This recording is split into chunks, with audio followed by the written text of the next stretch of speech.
떨어질 때 오히려 좋아요. 개수를 늘릴 수 있으니까. 내가 지금 현금 이거 수익 실현을 한다고 내가 이게 부자가 되는 게 아니거든요.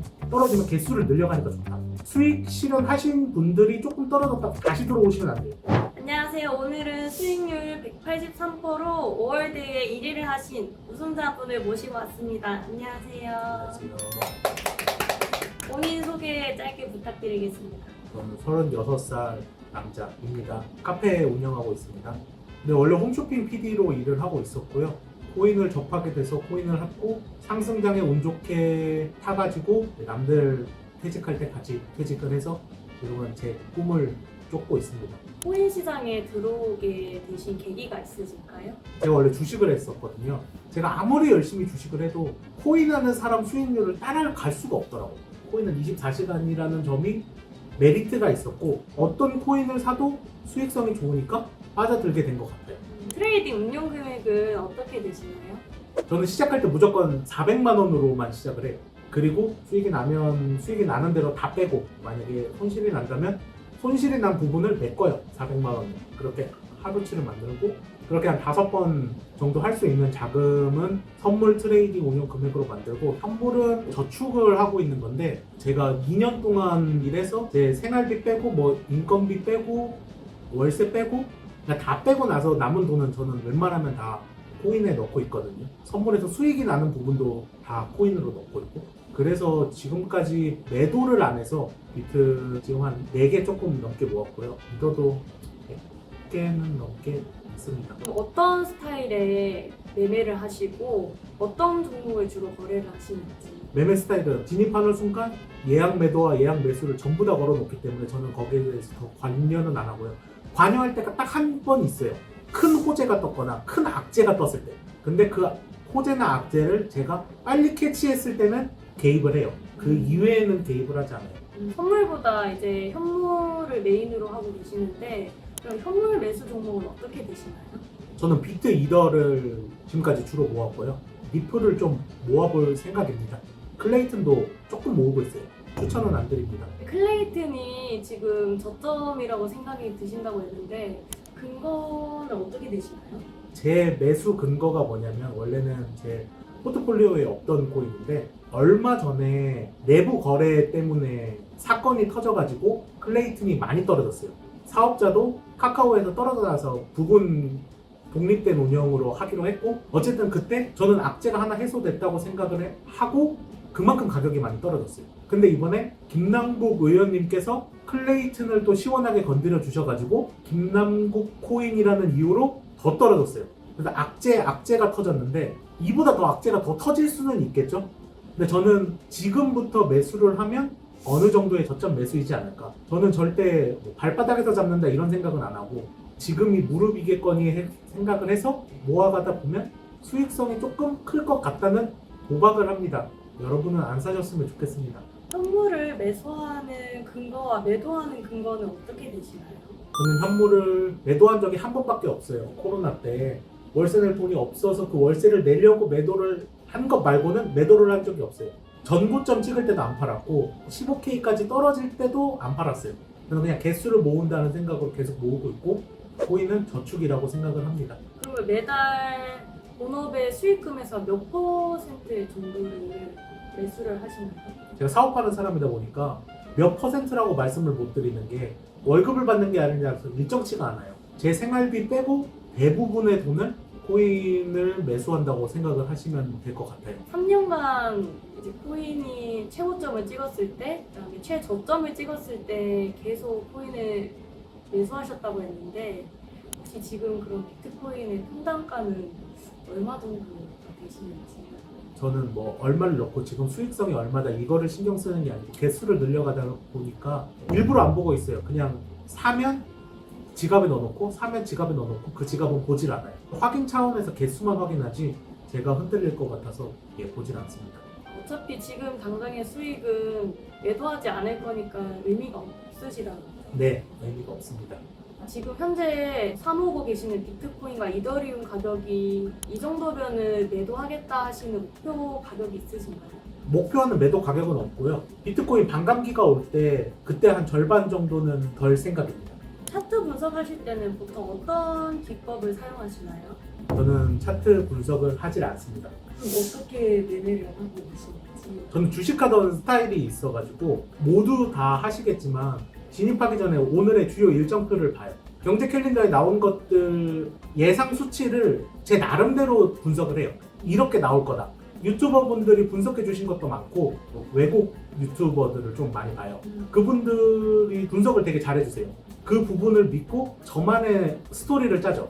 제가 차트 분석을 안 하는 이유가 해봤자 의미가 없어요. 이 차트를 믿기 시작하는 순간 근거가 사라져요. 왜냐면 뭐 여기가 지지선이다 저항선이다 다 해봤자 이거 깨지고 올라가면 얼마 전에도 가이낸스 하락빔 나올 때도 세 군데 매수벽이 있었거든요. 그거 다 깨고 내려가요. 의미가 없어요. 어떤 호재가 또 어떤 악재가 떠도 차트의 분석은 한 번에 무너질 수 있기 때문에 그렇게 무너질 바에야 내가 예상한 방향으로 흘러가는지 안 흘러가는지 그 데이터를 쌓는 게 더 중요하다고 생각을 하거든요. 저는 하루의 방향성을 보고 그 방향성에 현재 비트 흐름이 맞는지 아닌지 진입하기 전에 고래들 지표가 있거든요. 그 고래들이 어느 부분에서 매집을 했는지 매도가 했는지 매도량이 어디서 터졌는지 매수량이 어디서 터졌는지 이거는 확인을 해요. 얘네의 흐름을 보면 단기적인 흐름을 알 수 있다. 익절가는 다른 분들은 다 정해져 있겠지만 제가 평균적으로 들어가는 금액은 50배로 2비트를 들어가고 물 타는 부분도 200불, 수익 나는 매도하는 부분도 200불 밑으로 0.5비트씩 깔아줘요. 비트로 따지면. 변동성이 클 때는 거미줄을 좀 적게 잡는 편이고 변동성이 적을 때는 좀 많이 잡는 편. 이거는 좀 달라질 수 있는데 만약에 제가 진입을 했는데 최대로 먹는다고 해도 200불 거미줄 하나 빠지고 400불 거미줄 하나 빠지고 600불 거미줄 하나 빠지고 200불 빠지고 400불 빠졌는데 다시 올라갈 수 있잖아요. 그러면 위로 올라갈 때 그만큼을 더 사는 거예요. 그럼 개수가 늘어나겠죠? 네, 개수를 그만큼 늘려서 계속 순환 반복. 이번 대회 포지션 잡은 진입 근거를 이제 요청드렸는데 네. 차트를 일절 안 보신다고 해서 되게 놀랐습니다. 네. 근데 차트를 안 보시는데 어떻게 대회 우승을 하게 되셨는지. 청산을 두려워하시면 안 돼요. 그리고 처음에 들어간 포지션을 믿으셔야 돼요. 어차피 답이 없거든요. 코인은 차트를 아무리 분석해도 호재 하나 터지면 그게 롱이고 악재 하나 터지면 그게 숏이에요. 의미가 없어요. 그러니까 내가 들어간 포지션에 믿음이 있어야 돼요. 믿음이 있고 흔들리지 않아야 돼요. 자기가 들어간 포지션에는 흔들리면 안 돼요. 왜냐면 내 포지션이 뭐 롱이든 숏이든 동전 뒤집기로 했든 사다리 타기로 했든 들어간 순간 믿고 매수 거미줄로 걸어놓고 매도 거미줄로 걸어놓고 여기까지 오면 그냥 청산. 근데 거미줄을 쳐놓으면 크게 먹을 수는 없어요. 저는 선물로 큰 돈을 번다기보다는 하루에 5%, 10%, 5%, 10% 먹는데 근데 이게 쌓여서 260%가 된다니까요. 어떻게 보면 거미줄이 그러면 내가 이 포지션을 좀 더 오래 들고 갈 수 있는 심리적인 안정성이라고 봐도 돼요. 저만의 규칙을 정한 거예요. 흔들리지 않으려고. 선물은 한번 흔들리는 순간 끝이거든요. 뭐 유튜버 크리에이터들이 대박 나는 걸 너무 많이 봤거든요. 원웨이장에 매도 안 하고 계속 들고 있으면 막 몇만 불, 몇십만 불 막 이렇게 수익이 나니까 수익금도 안 뺐어요. 왜냐면 그분들도 수익금 안 빼요. 승률이 7할, 8할이 돼도 청산 한 번 나가면 끝이더라고요. 그래서 마음을 고쳐먹은 게 제 기준으로 시작할 때 무조건 400만 원, 400만 원 이상 수익이 난 부분은 무조건 하루 끝나면 출금. 거미줄 매매가 대박은 못 나도 장기적인 수익이 날 가능성이 조금 높다. 코인하면서 가장 힘들었던 경험이 있으시다면 어떤 경험이 있으신지. 진짜 슬픈 사연이고 여자친구랑 1주년이 되는 날이었어요. 여행을 갔어요. 그러니까 여자친구가 코인을 하는 거에 대해서는 뭐라고 안 해요. 투자를 안 하니까. 근데 그날만큼은 차트 보지 말자. 오로지 나에게 신경을 써줬으면 그렇지. 좋겠다. 자기한테만 신경 써주면 좋겠다. 근데 제가 그때 선물은 하지 않았어요. 현물만 했어요. 현물만 했는데 그날이 소위 말하는 부처빔이 왔는데 부처빔이 온 것도 몰랐죠. 몰랐는데 TV를 켰는데 뉴스가 나오는 거예요. 비트코인이 그렇게 하락을 했대요. 차트를 볼 수가 없어요. 대응을 할 수도 없어요. 정말 큰 손해를 보고 그 뒤로 저 여자친구 안 사귀어요. 정말요? 무서워서. 네. 왜요?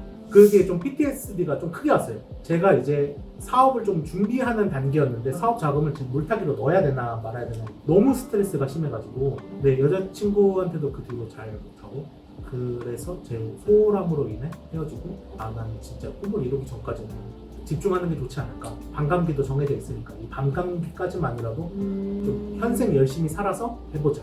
그때 들고 계셨던 비트를 아직도 들고 계신 거죠? 네, 아직도 들고 있습니다. 아, 10K 때 올 때도 계속 물 탔어요. 1K 때 와봐라 더 타준다라는 마인드로 아, 돈 버는 족족 탔어요. 물 탄다는 게 아니고 개수를 늘리는 거였죠. 뭐 다른 사람들이 볼 때는 쟤는 물 탄다라고 할 수 있는데 지금은 저는 불을 타고 있는 거죠. 어쨌든 수익권 위로는 올라왔으니까 그래도 개수를 계속 사거든요. 평단에 상관없이.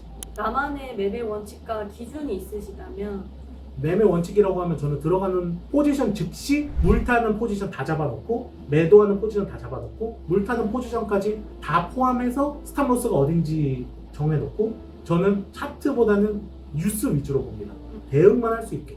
만약에 악재가 떴다. 만약에 제가 롱을 잡았는데 호재가 떴어요. 그러면 거미줄 치워야죠. 그러니까 거미줄을 다 치운다는 게 아니고 200불, 400불, 600불, 800불 있는 거미줄에 200불하고 600불을 빼요. 그리고 위로 올리는 거예요. 만약에 악재가 떴어요. 그럼 다 던져요. 이게 얼마 손실이 나거든요. 시작으로 다 던져요. 미련 없이. 그리고 그날은 매매 안 해요. 손실난 부분 신경 안 쓰고 그냥 다음날 매매한다라고 생각을 해서 저는 매수가 끝나건 매도가 끝나건 끝나는 그 날은 더 이상 거래는 없어요. 다음날 다시 새 포지션 잡고 새 금액으로 다시 시작해요. 본업을 하시면서 충분히 매매를 하실 수 있는 상황을 만들어 놓으신 거 아니에요? 그렇죠. 거래소가 다 매수 매도해줘요.